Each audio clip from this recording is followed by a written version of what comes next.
Sekeren Sunandar dengan nomor induk mahasiswa 2892170011, Fakultas Manajemen Reguler Plus semester 4 di mata kuliah Perekonomian Indonesia. Pada kesempatan kali ini saya ingin mempresentasikan mengenai materi perubahan struktur ekonomi Indonesia dengan dosen pengampunya Bapak Darmenis SEMM. Oke, ini ada struktur ekonomi. Struktur ekonomi ini yaitu menunjukkan sebuah komposisi atau sebuah susunan di sektor-sektor ekonomi dalam suatu perekonomian. Sektor yang lebih dominan itu akan diandalkan supaya mempunyai sebuah kedudukan yang paling atas di struktur tersebut, sehingga menjadi sebuah ciri khas utama dari suatu perekonomian itu sendiri. Terus teori perubahan struktur ekonomi ini ada teori Arthur Lewis atau biasa teori migrasi. Pada dasarnya lebih membahas sebuah proses pembangunan ekonomi yang terjadi di perdesaan dan perkotaan. Nah, teori Lewis ini lebih mengasumsikan bahwa perekonomian suatu negara pada dasarnya terbagi menjadi dua, yaitu perekonomian tradisional dan modern. Kalau tradisional kan berarti dia ada di wilayah perdesaan.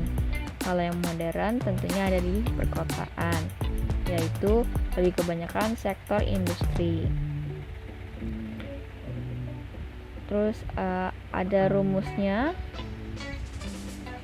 LPD sama dengan FD dikali WP, terus dikali juga di kurungnya YP, terus ada nilai 2,25, terus LPS FS dikali WP ada nominalnya 2,26, lalu LPD sama dengan LPD sama dengan LP itu ada nominalnya 2,27. Ini yang arti persamaan itu pada 2,25. Kalau permintaan itu L biasanya ada di LPD. Kalau negatif dari tingkat upah itu WP, dan positif dari volume pertanian yaitu dilambangkan YP. Persamaan 2,26. Terus ada penawaran di L, itu biasanya disebut LPS, yang merupakan suatu fungsi positif dari tingkat upah itu sendiri gitu. Lalu selanjutnya ada teori Chenery, yaitu lebih teori transformasi struktural.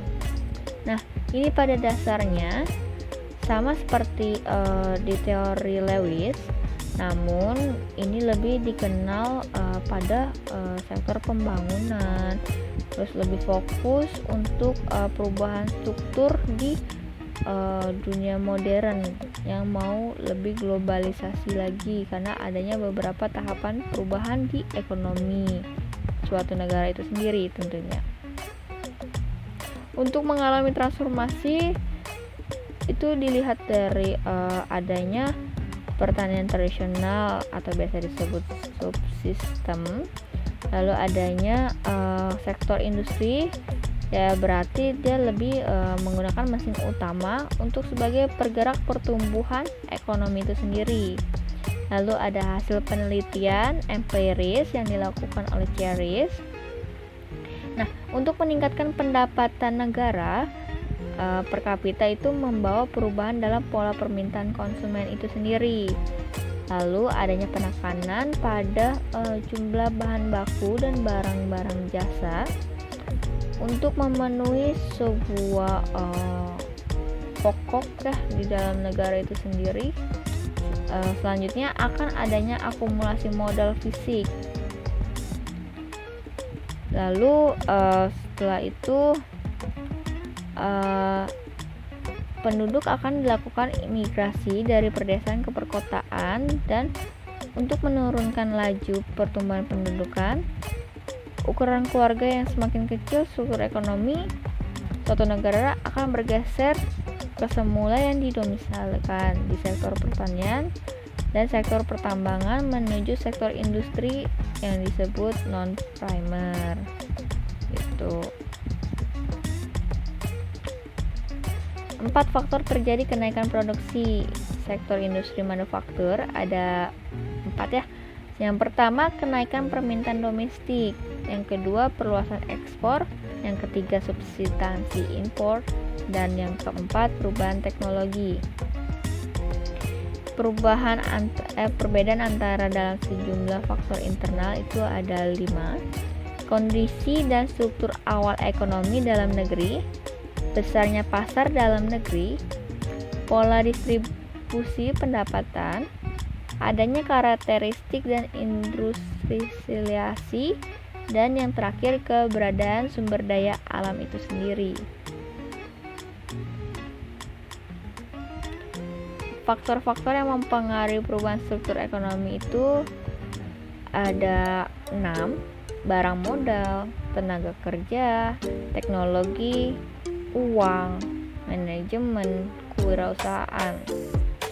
Dari ke-6 ini masih ada yang lain. Nah, ini meliputi untuk yang bisa menekankan perubahan struktur ekonomi untuk lebih baik lagi dan lebih meningkat lagi gitu. Selanjutnya, hubungan antara struktur ekonomi dengan pertumbuhan ekonomi. Ini dilakukannya ada beberapa tinjauan. Ini dibagi menjadi 4. Tinjauan makro sektoral, ini di bidang industri. Terus ada tinjauan keuangan. Terus ada tinjauan penyelenggaraan kenegaraan. Yang keempat, tinjauan birokrasi dalam mengambil sebuah keputusan. Hubungan antara struktur ekonomi dengan pertumbuhan ekonomi, apa aja sih yang mempengaruhi? Itu biasanya tentu ya, yang pertama mempengaruhi pada pertumbuhan ekonomi itu sendiri. Sebab perubahan struktur ekonomi dapat berdampak pada masyarakat yang akan beradaptasi dengan struktur ekonomi itu sendiri dan dapat menurunkan atau bisa meningkatkan pertumbuhan ekonomi dari kebijakan sehingga dia dapat memperoleh barang yang akan diproduksi lebih meningkat lagi kalau misalnya pertumbuhan ekonomi semakin meningkat gitu. Result ini pada tahun 2015 kebutuhan batu bara diprediksi sebesar 92,5 juta ton, di mana sekitar 74 juta ton akan diserap PLTU atau pembangkit listrik tenaga uap. Hal ini sering terjadi dari PLN untuk terus meningkatkan kapasitas pembangkit listrik dalam terus meningkatkan kapasitasnya di daerah Indonesia. Nah, ini kan ada beberapa komponen, ada batu bara, pupuk, terus yang akan digunakan, maksudnya batu bara ini akan diproses untuk dipergunakan beberapa komponen lainnya kayak untuk tekstil, pupuk, semen dan lain-lain. Jadi sepanjang tahun terjadi kenaikan permintaan gitu. Karena batu bara dengan harga yang meningkat, tentu ini akan berdampak juga pada pertumbuhan ekonomi itu sendiri. Oke, sekian dari penjelasan yang sudah saya jelaskan. Mohon maaf jika ada kata-kata yang kurang berkenan, dan untuk informasi yang saya sampaikan masih ada kekurangan, dan terima kasih.